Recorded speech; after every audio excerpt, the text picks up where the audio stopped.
everyone, it's Brian with GreyWolf Tires again. So we're going to try this for the first time since remodeling our living room. And I say remodeling, but it was just redecorating. We've made a lot of changes, including the couch, and we got rid of our coffee table, which is what I did a lot of my projects on. And so we're going to try it with these tables instead, but I'm not sure that they'll have enough space or be sturdy enough for this build. So I'm going to try filming it. We're going to see how it goes and see where we end up. So we will do this build. It is going to end up being a Windows 11 build running an i3 10100F, which was done in our last video that we filmed. And that's this motherboard here, which is the B460M VDH Wi-Fi from MSI. We have a 1 terabyte NVMe boot drive. We have an i3 10100F CPU, 16 gigabytes of 3000 megahertz RAM, if I remember correctly. So it's not the ultimate, it's ultimately not the fastest RAM. A lot of the builds that I've been doing lately, I've been doing with 3200 or 3600. This is only 3000 if I remember correctly, but it was on sale. It was a good price. If I remember correctly, it was like $40 to $45 range, and so I couldn't pass it up. And for an i3, it'll pair really nicely. If it was an i7 or a Ryzen CPU, then I definitely want to go with the 3200 or 3600 megahertz, but 3000 will be plenty for an i3. Like I said, 1 terabyte team group NVMe, and then the i3 10100F. The 10100F, the F SKU means that it is not able to do onboard video. So the ports built into the motherboard for video, which is the DVI and the VGA and the HDMI, are ultimately useless. So we're going to pair it with this card here, which we've gotten in another video. This is an MSI GTX 1660 Ti. So we're going to pair it with this, which should pair very nicely. I've used RX 6700 XTs with the i3s and had very good success. So I know that the CPU can handle the power of a 1660 Ti. So, but let's go ahead and get started. We're going to clear off a little space here. Now, to power it all, it's a really nice unit. This is an Enermax brand, Enermax, which is a well-established company. I've not really noticed who sells them more, but I think they're available at Micro Center. However, there's no Micro Center within a 6-hour drive of us, so I don't get my stuff through Micro Center. This one here is an 80 plus bronze unit, so it's got some efficiency to it. It's 500 watts, and on the sticker, it's actually technically a 456 watt power supply. So it should still be plenty to power our unit, but for heavy upgrades like to an i7 and to a RX 6700 XT or better, you are going to want to upgrade the power supply to something better than this Enermax Cyberbron 500 watt power supply. This is just a little unit, like I said, specifically for this build. We're going to be using our AeroCool Bolt RGB case that we've done a video about. I'll try and remember to post a link up here. And this will be our first time building in this case, so hopefully it will go well and go smooth. But let's go ahead and get started.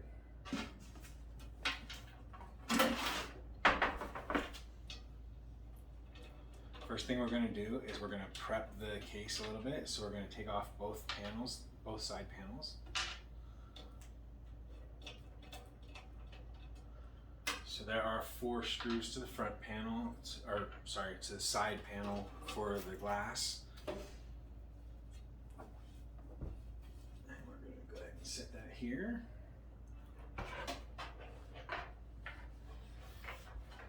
There are 2 screws for the other side panel that's not glass, so we're going to take those off.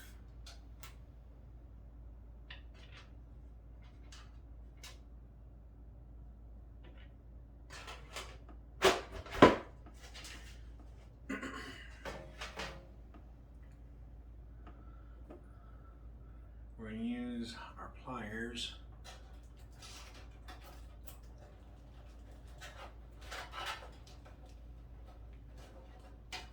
There we go. They zip tied the screw bag into place, so that's not cool.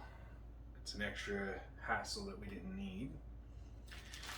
There are a handful of zip ties, the extra cover, and there are some standoffs and things like that in here. So we're gonna go ahead and take a look. We may need the pliers to move standoffs, as this is an ATX capable case and we're putting an M-ATX board into it. Now, we're gonna redo the fan on this one because, like I said, there's no rear no rear fan header for the fan in the back. So what we're gonna do is, for aesthetics, we're gonna remount it to a different position. Before we do, we're gonna go ahead and put our IO shield in so we don't forget it.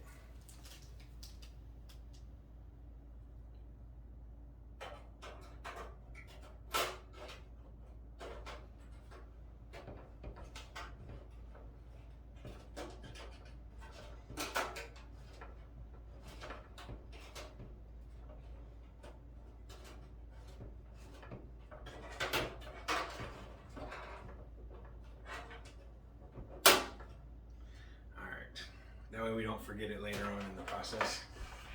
Now there is a hole right here that what we're going to do is we're going to take the fan screws out. We're going to rotate the fan about 180 degrees, and that will put the fan header for the cable on that side, and that way we don't have cables that are going all over the motherboard.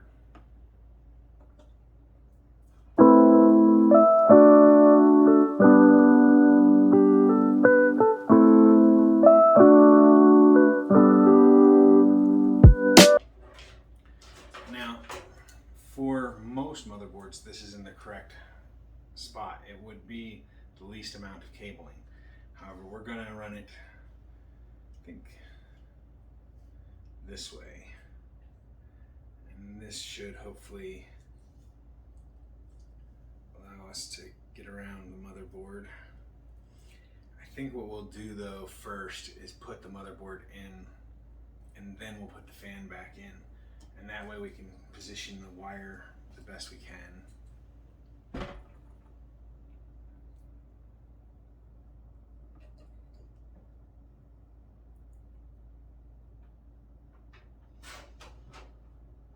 Okay. That spot's going to be covered up, so what we're going to do before that is we're going to put the power supply in and run the power cable up there for the CPU. And then we'll run the cable for the fan through it before we mount the fan. And that way we can hopefully circumvent all the hassles. So not an ideal case positioning for that, but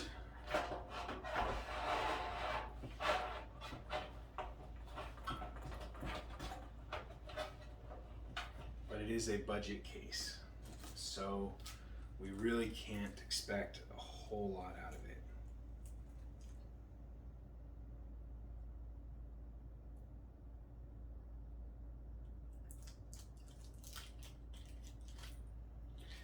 I want to say the case was about $55, and that puts it in line with low-end budget cases. So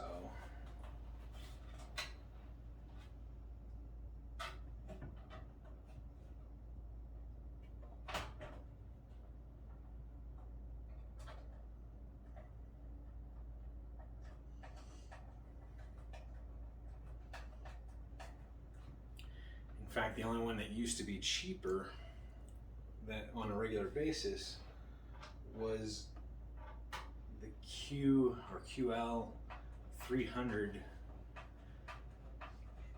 which was $49.99 all the time. Now, because of how popular it is, It's like $69.99, and it's a very basic case with no basement for the power supply, even just a slot for it to go in at the bottom.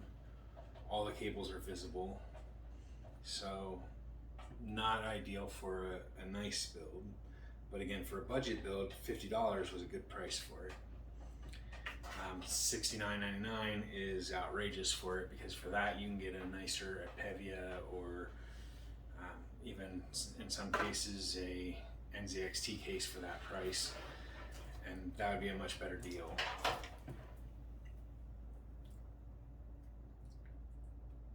This is our CPU cable.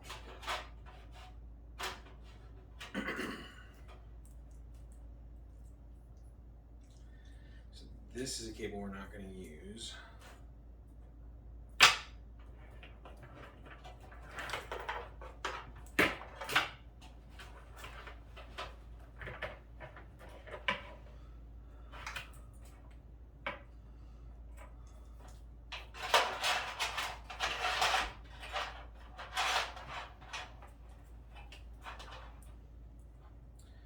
These are SATA cables, we're not going to use those either.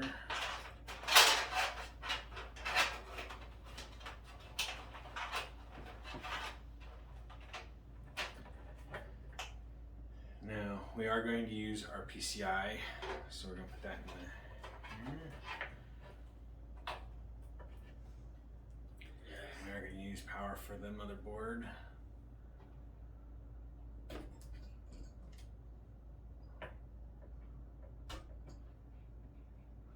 So we're going to put that in here.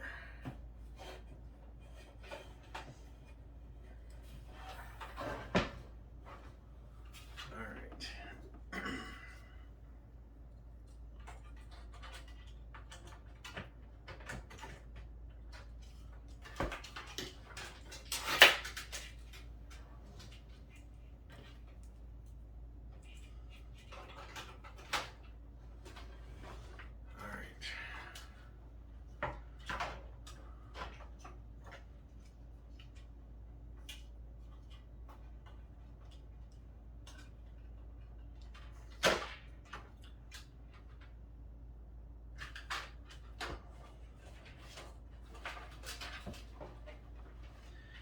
So we're going to try and get this motherboard in to position.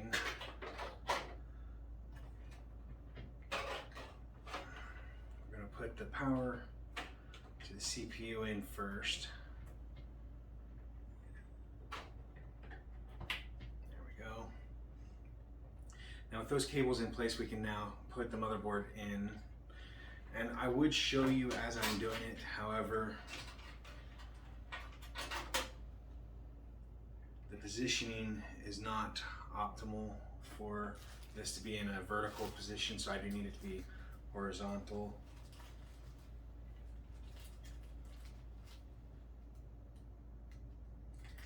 But I will show it after we're done.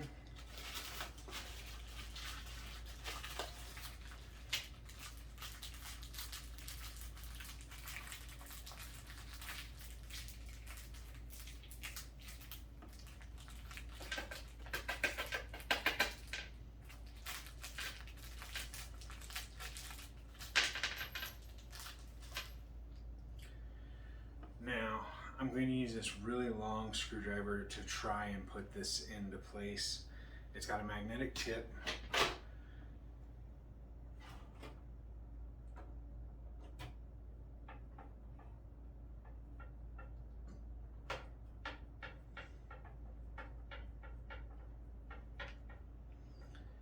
There we go. And that puts the motherboard into place. Now we can take other screws with a smaller screwdriver.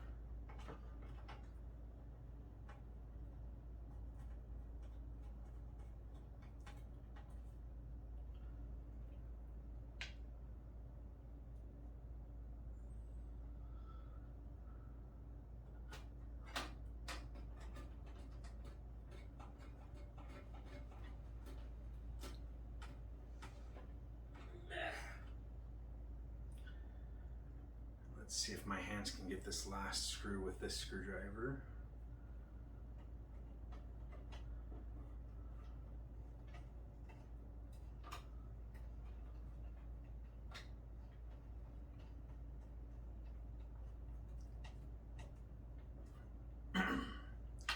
Although we could go the extra mile, put additional standoffs in and do 6 screws. 4 screws will hold it into place firmly. There's no need to do the additional ones for this specific build. We're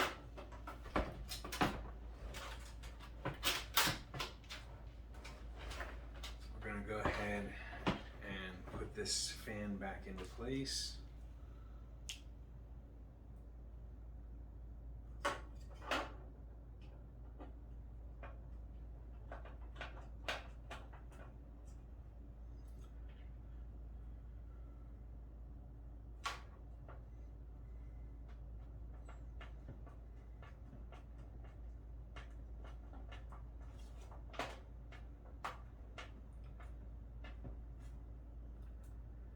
Let's see here.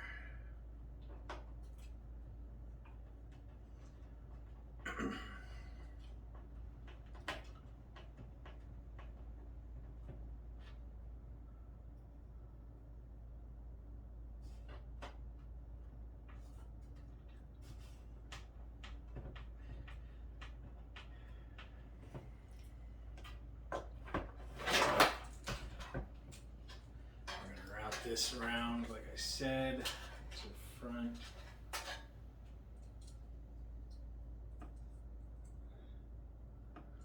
We're going to use one of our zip ties on it.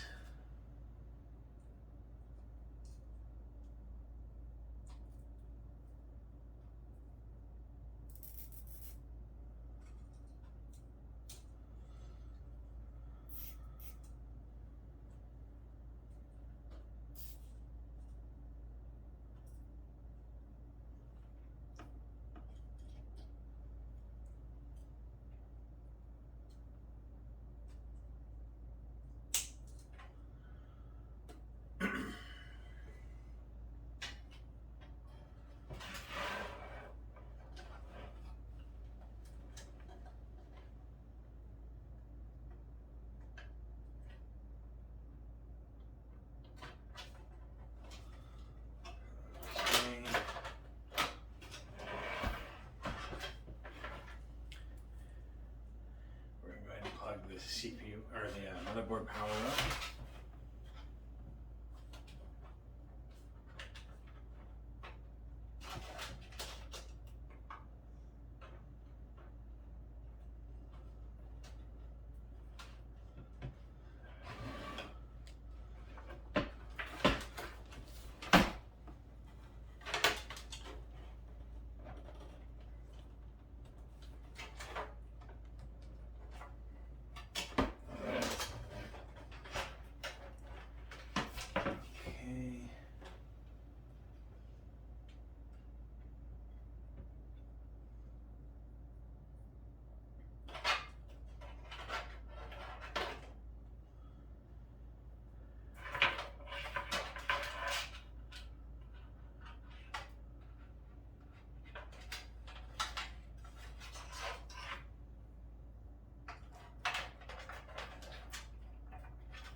So there is the power to the front for the lights. That way we'll be plugging into one of these SATA ports real quick.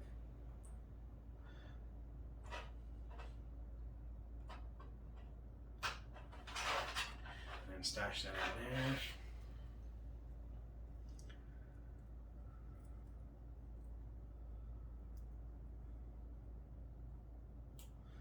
Now,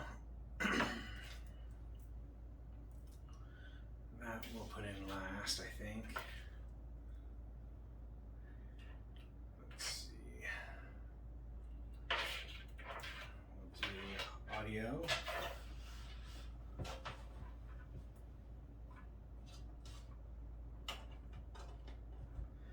Fits perfectly. We'll do USB 2.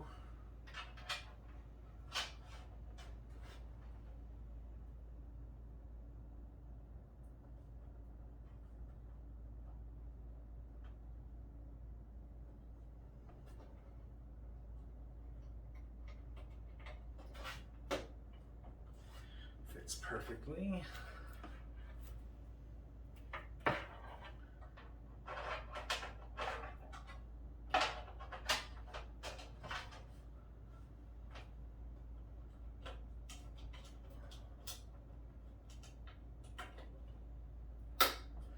USB 3 works great.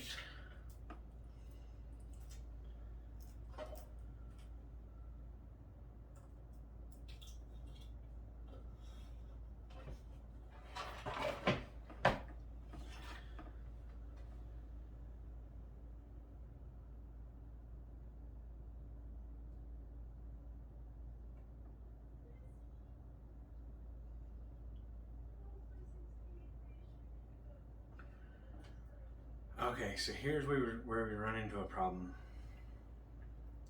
There was no manual included in the box, which means that I don't have the diagram for the front panel header. So I'm going to have to look that up online, and I use my phone to do the recordings. So I'm going to have to do the front headers off the screen. So let's go ahead and finish the rest. No. The GPU install I'll do after I come back from the front headers. I'm going to do those off screen. So I will be right back and finish up the graphics card install. Okay, so the header was actually fairly universal. It was in the same positions that it typically is. It was just lacking some pins because they don't have speaker pins on it. So all the spots lined up okay. It plugged in without any problems. So this is what we're left with right now.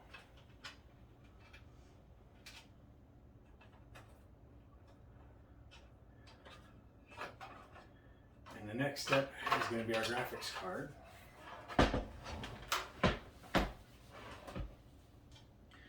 So for that, we're going to prep the case first, and that means taking off this little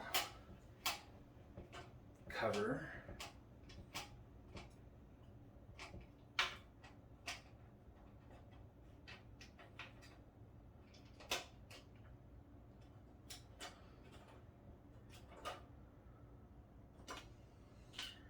And we're going to need 2 additional screws. So the card is going to go into the motherboard.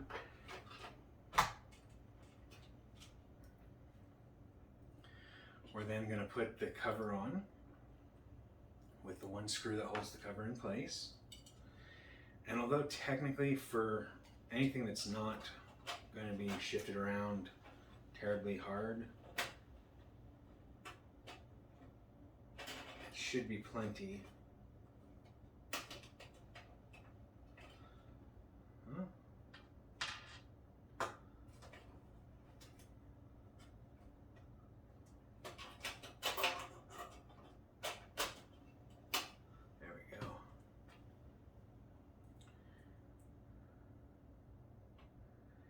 Got a little lip on the little port cover thing here.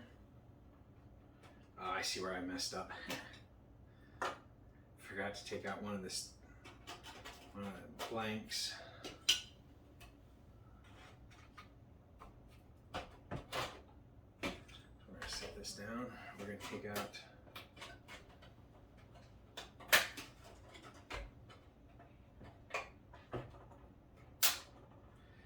the 1 blank. Again, they're non-replaceable blanks, so you cannot put those back in once they're taken out. So only take them out when you need to. There we go, back into place.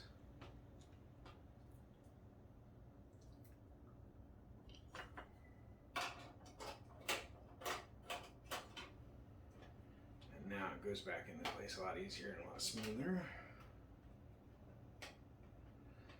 That that's one screw in place, and that should technically hold the card. I don't see any reason why we have to have the screws if you're not going to be moving the case around. But just because I am going to be moving the case around when I sell it to drop it off with whoever ends up buying it, I'm going to go ahead and screw these two screws in. And that adds stability as well as making it a little nicer when we do move it around.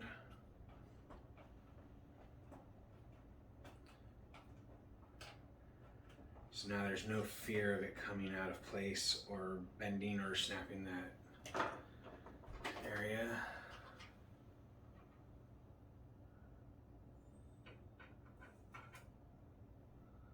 So the socket is protected now.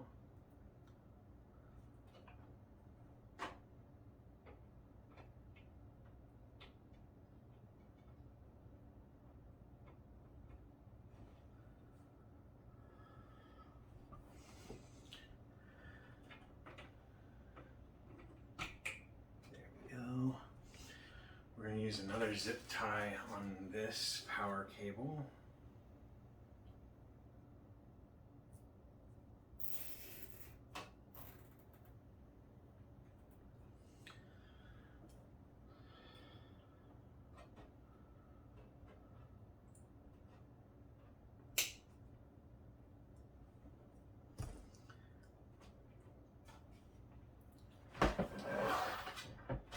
This is now what we're left with. So for the most part it looks nice and clean. The rear is not going to be easy to manage, so I'm going to do what I can with a couple of zip ties. It's not going to look pretty on the back side here.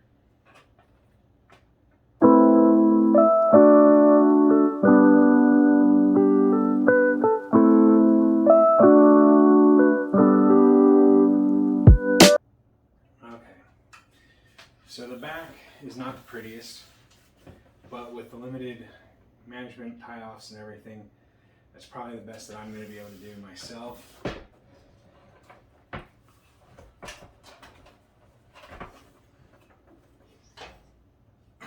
We're going to go ahead .